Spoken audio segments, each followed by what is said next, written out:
хотел бы обратиться к депутатам городского совета. Вокруг ситуации с блокадой идет, на самом деле, много сейчас информационного повода, но я считаю, что нами пытаются манипулировать, показывая какие-то выбранные ролики, закидывая какие-то проплаченные СМИ. Поэтому хотел бы объяснить следующее. Я зачитаю туда заявление фракции. Уважаемые коллеги, 26 января были заблокированы районы Донецкой и Луганской областей. Участники блокады таким образом протестуют против незаконного перемещения товаров, в том числе и угля, поставит под угрозу функционирование всей энергосистемы страны. Запасов угля антрацитовой группы хватит до конца февраля, после чего последует, внимание, коллеги, веерные отключения населенных пунктов и в Днепре тоже. Крупные заводы остановятся, а сотни тысяч людей останутся без работы. В бюджет не поступит значительная часть доходов. Стоимость электроэнергии для потребителей вырастет в несколько раз.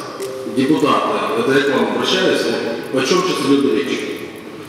Антрацитовый уголь имеет статус товара критического импорта на уровне с другими энергоресурсами, такими как нефть, природный газ, бензин, дизельное топливо.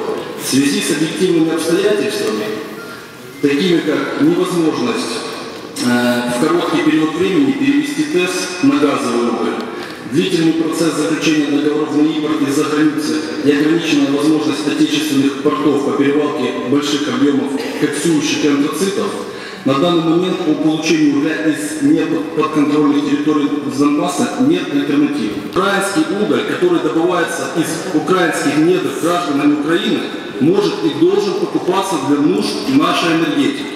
Уважаемые коллеги, внимание!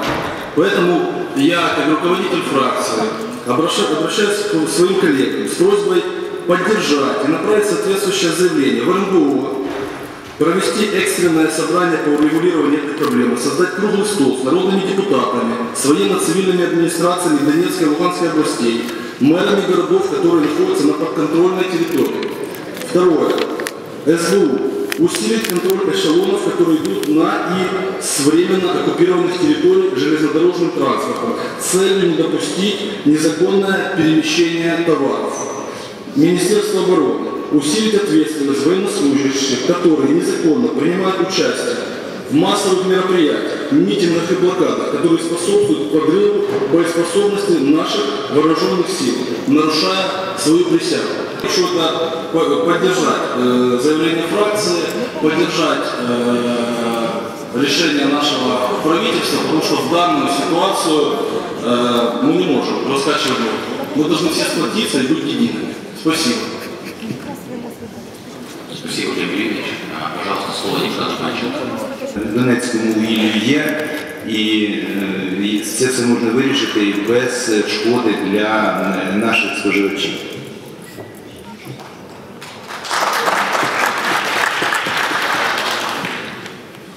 Спасибо, господин Панченко, очень качественный ответ.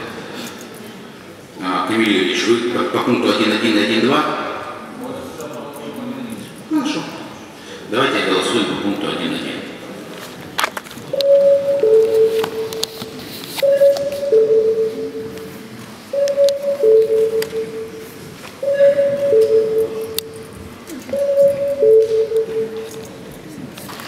Переходим к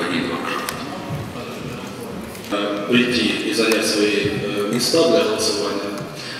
Вячеслав Владимирович, я вас хочу... Получится нехорошо, потому что мы перед этим только что затюкали на госпожу Пилипенко и не поставили вопрос на переголосование, и начали обсуждать регламент, уйдем до понедельника в обсуждение регламента. Я бы попросил вас поставить этот вопрос еще раз на голосование, обратиться ко всем коллегам, максимально с ответственностью отнестись к этому вопросу. На самом деле, хочу обратиться к коллеге-депутату, который парировал мое выступление.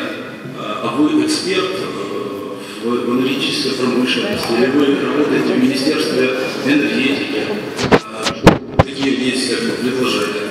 Да, поэтому, дорогие друзья, мы должны забыть, что мы главные депутаты города Днепра и делегированы сюда нашими избирателями. Поэтому то, что будет, не дай бог, происходить, ответственность будет также лежать и на нас на всех. Поэтому я вас прошу поддержать данное решение. Спасибо. Был упомянут господин Панченко, пожалуйста. Я дійсно являюся експертом в цій сфері. Я працював 3 роки в Міністерстві економіки. І ми конкретно займалися цим питанням, група на замовлення групи депутатів Верховної Ради. Тому це питання моніториться нами постійно, тому я так і відповів. Спасибо. Теперь голосуем этот вопрос по существу. Пожалуйста, голосуем. Это не слышу, ты надеялся?